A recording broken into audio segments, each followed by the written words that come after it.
Welcome viewers, how are you? I hope you're fine. I wish that you subscribe below by pressing the part of subscribe. You can view, you can comment, share, and you are free to critique because through your critique you build my ability to present this information in the right way and in a more appropriate and educative way. Teacher Priska, and I welcome you to Edutainment for Us. So subscribe to this channel to enhance more educative content. I'm here to talk to you about Fathers of Nations. We are now in chapter 9. I'm sorry that yesterday I posted something in English, but then the titles were reading Kiswahili. It's because I had taken enough videos and possibly there was a mixture. But have rectified that. So as you're watching this, please check back on chapter 8, chapter 7, and the other contents. Now, when we come to chapter 9 of Fathers of Nations, we are in the accident. Why the accident? Here we are in the accident because of Tahir. Tahir, as a graduate of Paris University, gets from Libya and studies on weapons.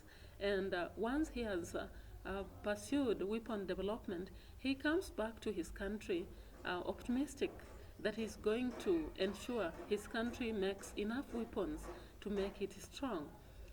We see that on page 117 and 118.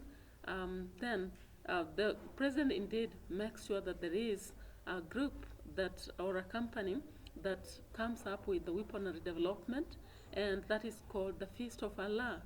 Yeah, Tahir is quite happy that whatever profession he went for and the one people are really pushing aside is going to work. And yeah, he begins to develop the weapons in his department. And while working there, it's not only a short-lived event because Al Qaeda now bomb America, and it is then that the president of Libya decides to dismantle the Feast of Allah. Tahir is quite disappointed with this, and he hates the president a lot, regardless of having loved him before. We check that on page 118 and realize that Tahir gets an accident. We call it an accident in quotes because it is something he came up with, or he rather caused.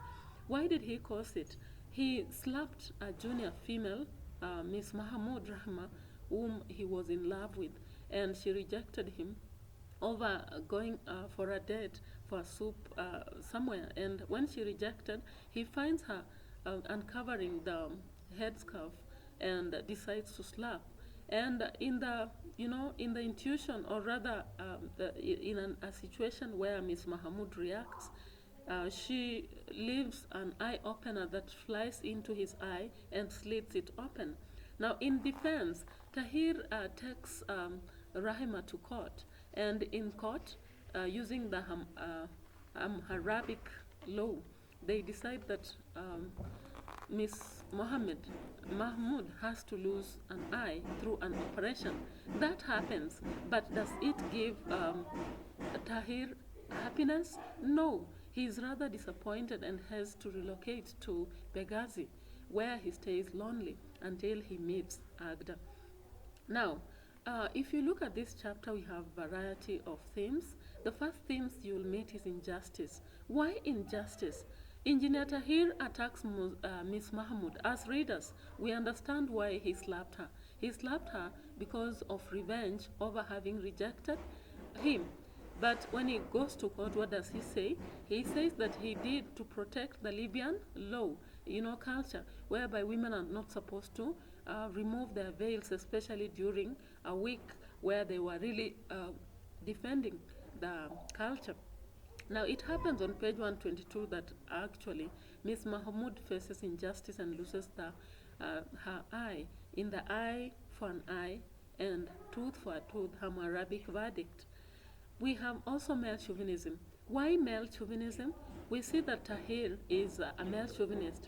In the first place, when he was approaching Miss Mahmoud, he was so sure that she was going to just comply or give in. When she rejects, he says a lower, a senior in the lower position, and for a woman in that sake, that is quite disrespectful of her. He also talks of uncovering the veil, so which means women cannot uncover, but men can do what they want, as shown on page 122. We have culture. The Libyan culture dictates that women should not uncover their veils in public, and that is why we see Engineer Tahir slapping Mus Mahmoud, and in court, everybody listens to him on page 122. We have gender-based violence also in this text.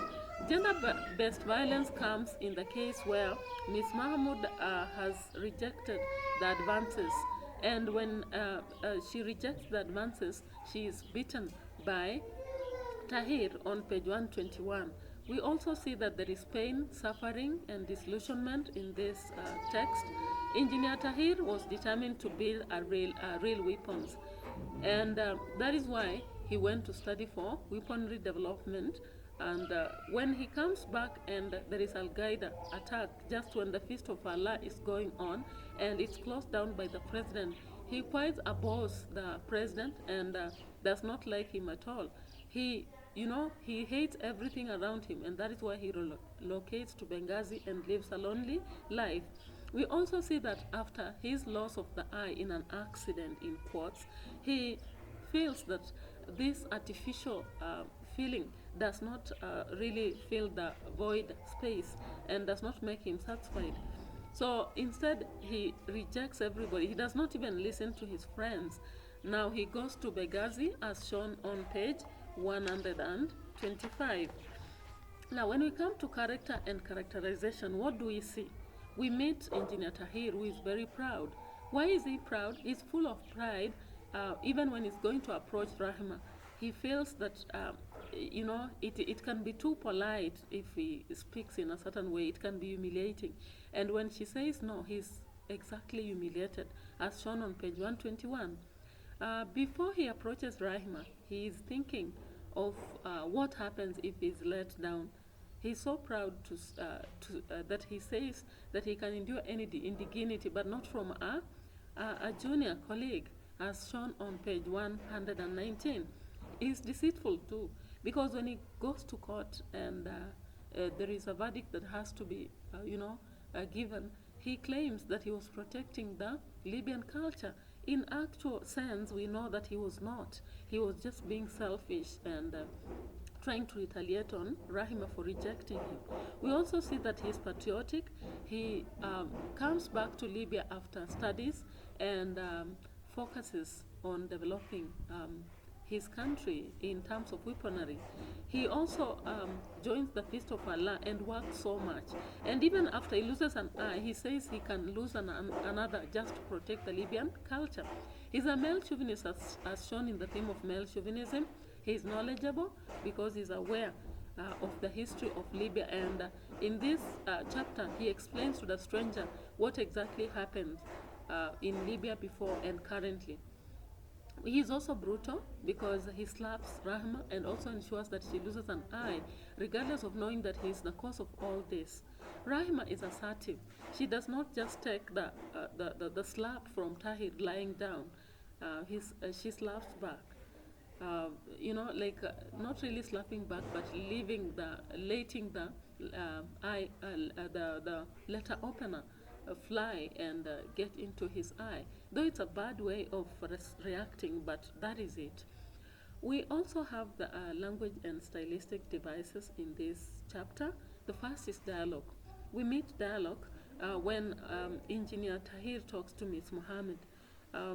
Tahir talks to her, telling her that they should have a date over tomato soup one evening. And she says no. That is on page 119 to 120. We also see that there is a dialogue when the verdict is being dropped in court. Ms. Mohammed left eye to be removed, and she says no. And they say, you should thank God that you've only lost an eye, not a tooth. And that is page 122. We also see dialogue between Engineer Tahir and Longway when he's explaining about the history of Libya, about the foreigners and the indigenous and all that. We have irony. It's ironical that Tahir attacks Ms. Mohammed out of revenge and goes to court and the court favors Tahir and makes sure that she loses an eye. It's also ironical that even after this, all this, he does not have happiness in his life. Instead, he encounters a lot of despair, and that is why he moves to Benghazi. And we also see that it's ironical. Tahir really loved the president of Libya at first because he introduced the Feast of Allah. But when he dismantles it, he hates him a lot. And that is page 118. We also see a lot of irony in the slapping of Miss Mahmoud by Tahir, when in reality, it did not, she had meant to say yes, but as in the, in the way to make him wait, she had said no, but not really intending for that.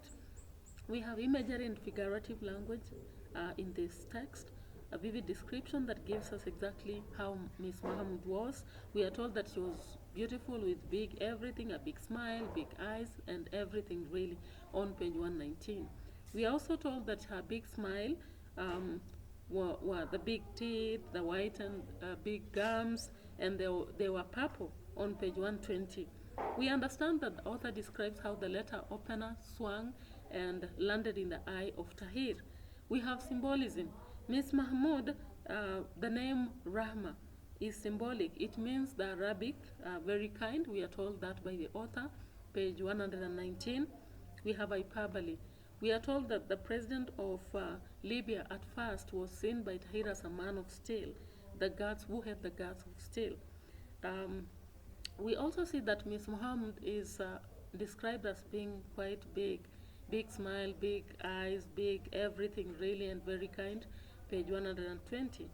We have similes such as a ball-like implant, that artificial eye that was placed in Tahir on page 128, a snugly like a contact lens, page 124. We have local dialect too. We have Sabal Her, which is hello. We have Al Akbar, which is page 119, and we have the Sheikh mentioned on page 118. There is satire. The Arabic verdict is quite satirized because it does not give happiness to Miss Mahmoud or Tahir. It makes them their situation worse. The tooth and eye for the eye. Does it really help in actual sense? This is the worst part in the story. In this story, we have onomatopoeia, words like boom, slapped, page 125, and boom, page 118. We have possibly suspense because we do not know exactly what happened after this on Miss Muhammad. She's just left hanging. We have coincidence. The Feast of Allah is dismantled just at the same time when Tahir loses his eye. So double tragedy happening to him, page 118.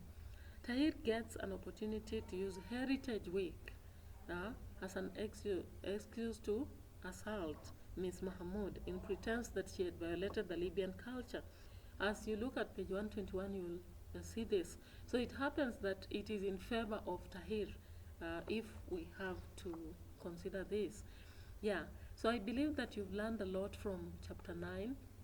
And remember, this is a chapter where we have an accident in quotes, and this accident is caused by Tahir himself, but unfortunately it has to affect Miss Mahmoud.